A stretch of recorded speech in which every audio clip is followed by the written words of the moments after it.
In 2005, scientists discovered a distant planet whose atmosphere almost completely resembled that of Earth. This mysterious planet was named Planet G. Exactly a year later, in 2006, NASA developed the most powerful transmission device ever built, 5 times more powerful than any previous device. With this, an unprecedented mission was launched with the objective of establishing contact with the unknown planet. This mission was named the Beacon Project. Under this project, scientists planned to send signals towards Planet G in the hope that, if any intelligent civilization existed there, they would sense our presence. For this purpose, massive dish antennas were installed on the hills of Hawaii Island, which transmitted an extremely powerful signal once every 24 hours. This signal first reached a satellite in space, which amplified it and transmitted it in the direction of Planet G. The process of sending signals had now begun. Meanwhile, the story shifted to the city of Oahu in Hawaii, where a careless and carefree young man named Alex Hopper lived. Alex had no purpose in life. He spent his days recklessly and aimlessly. But that very day, he laid eyes on a beautiful girl named Samantha, and it was love at first sight. In his attempt to impress her, Alex crossed all limits, which ultimately led to his arrest. Fortunately, his brother Stone Hopper, a commander in the U.S. Navy, came to his rescue, as he always had. However, this time, Stone revealed a hard truth, that the girl Alex was dreaming of settling down with was none other than the daughter of U.S. Navy Admiral Terrence Shane. Alex, however, didn't care. He only saw Samantha, not her father or his status. But Stone had grown tired of Alex's aimless and irresponsible lifestyle.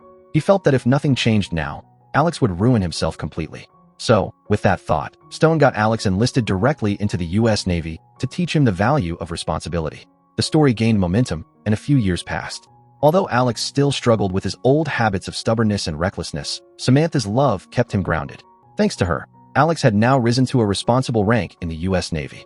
He was a lieutenant aboard the USS John Paul Jones, a destroyer ship. Alex and Samantha's relationship had now reached the threshold of marriage. However, one major obstacle still stood in their way: Samantha's father, Admiral Terrence, who still saw Alex as a useless young man. This made it difficult for Alex to muster the courage to ask the Admiral for Samantha's hand. Alex Hopper and his older brother, Commander Stone Hopper, were currently participating in the ongoing RIMPAC naval exercise in Hawaii. RIMPAC, short for Rim of the Pacific Exercise, is the world's largest and most powerful joint naval military drill. Here, navies from many countries come together to practice war training and coordination so they can unite when real conflict arises. This year's RIMPAC included powerful nations like the United States, Japan, Australia, and Korea. Alex was aboard the USS John Paul Jones, while his brother Stone was the captain of the USS Sampson.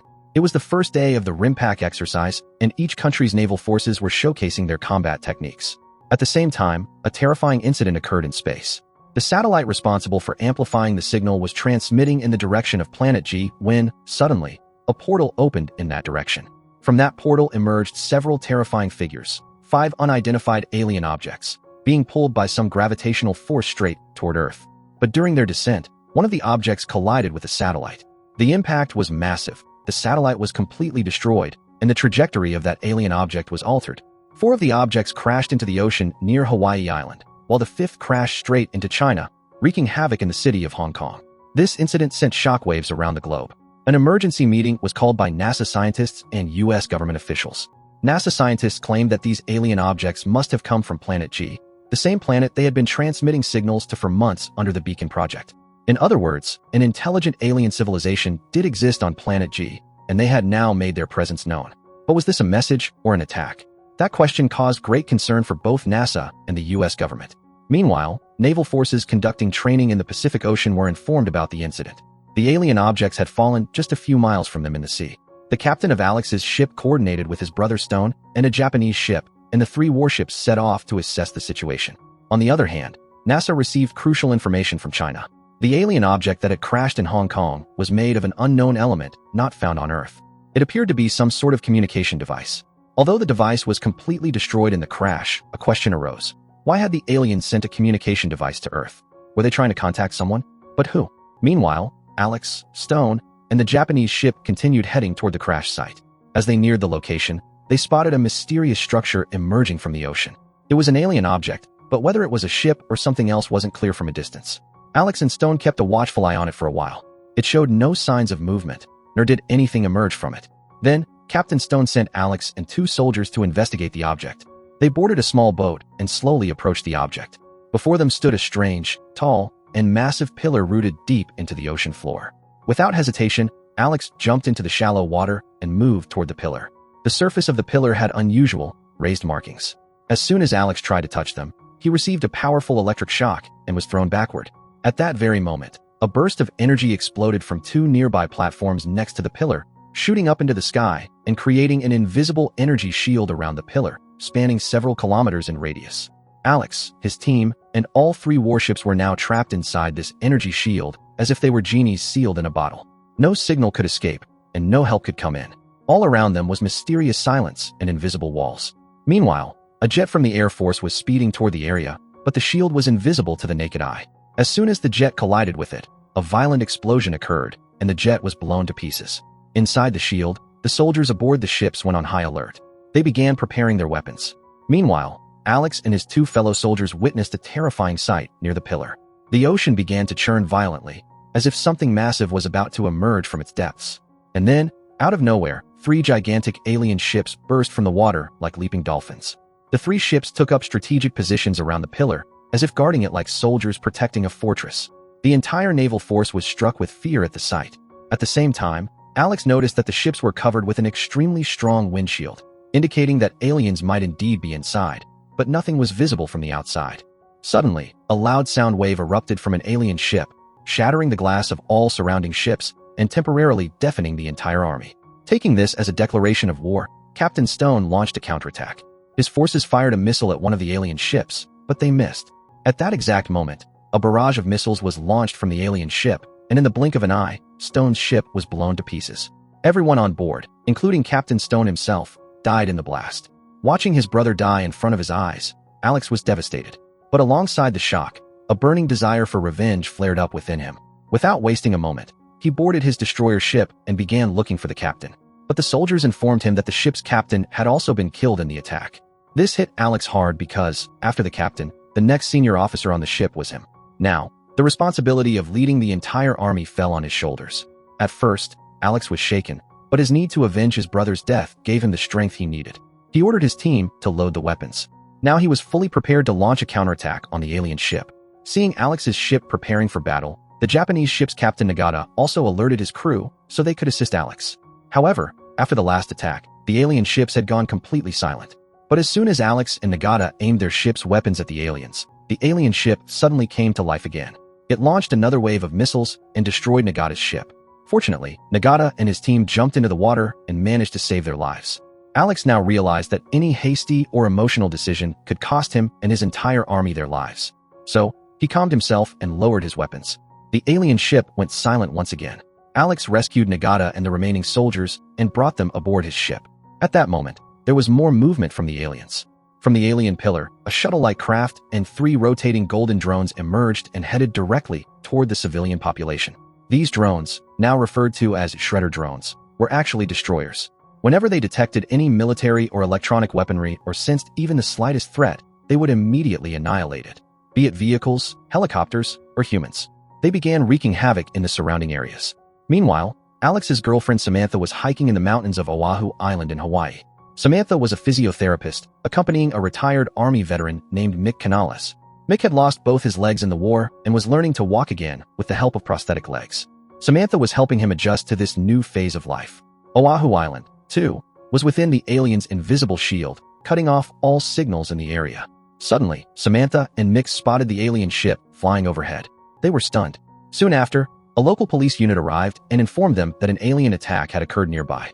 They advised Samantha and Mick to return home and continued toward the observatory. Meanwhile, the alien ship landed right next to the observatory. As the hatch opened, armored aliens emerged, completely silent but with deadly intent. Without wasting a moment, they launched a fierce attack on the observatory. The once peaceful environment was now filled with screams. At the same time, the local police unit was unknowingly heading straight into danger. Suddenly, an alien appeared and shattered their vehicle's windshield with a powerful punch. Moving at lightning speed, it wiped out all the officers in an instant. Back on Alex's ship, his team made a shocking discovery. An alien wearing an armored suit had washed up from the sea. All the soldiers were eager to see what was inside the suit. Alex removed the alien's helmet, and what they saw sent chills down everyone's spine. It was a humanoid alien. Its facial features resembled humans to some extent, but its beard was made of sharp spikes, and its fingers looked bizarre. Alex opened its eyes and shone a flashlight into them. The aliens' eyes were deep black at first, but then, like a chameleon, they changed color. Suddenly, the alien woke up and grabbed Alex's face with its wide hands. The moment it touched him, Alex began seeing images from the alien's mind. He understood their entire plan. They were preparing for a full-scale invasion of Earth. Just then, Alex's team pulled the alien away from him. At that same moment, a powerful explosion rocked the ship. Amidst smoke and chaos, the door burst open and other aliens stormed in. Surprisingly, they didn't harm anyone. They simply picked up their injured comrade and quietly left, as if Alex and his team were completely invisible to them. Alex found this extremely strange. Still, he was already shaken by the terrifying knowledge of the aliens' real intentions. Meanwhile, NASA had discovered the aliens' plan to use Hawaii as a communication hub. It turned out that the aliens were trying to signal their army to come to Earth for war. But their original communication system had crashed in China. So they had captured the Hawaiian island because it housed the powerful transmitter of the Beacon Project. They were modifying it to send signals back to their home planet. This was an alarming revelation, because if just 5 alien ships could cause this much destruction, imagine what would happen if they succeeded in contacting their planet. Countless more aliens could arrive, and humanity might be wiped out completely. This information left everyone terrified. Meanwhile, Samantha and Mick were headed toward the observatory. Suddenly, a man came running toward them, looking terrified. His name was Cal Zapata, a scientist from the Beacon Project. He informed them that aliens had taken over the observatory, killed all the scientists, and were now preparing to send a signal to their home planet. Samantha and Mick were stunned. Cal further explained that their deep space satellite, which amplified signals, reached a particular position only once every 24 hours. That position was only 5 hours away. It was the only window through which the signal could be sent. If the aliens were not stopped before then, it would mean the end of the world.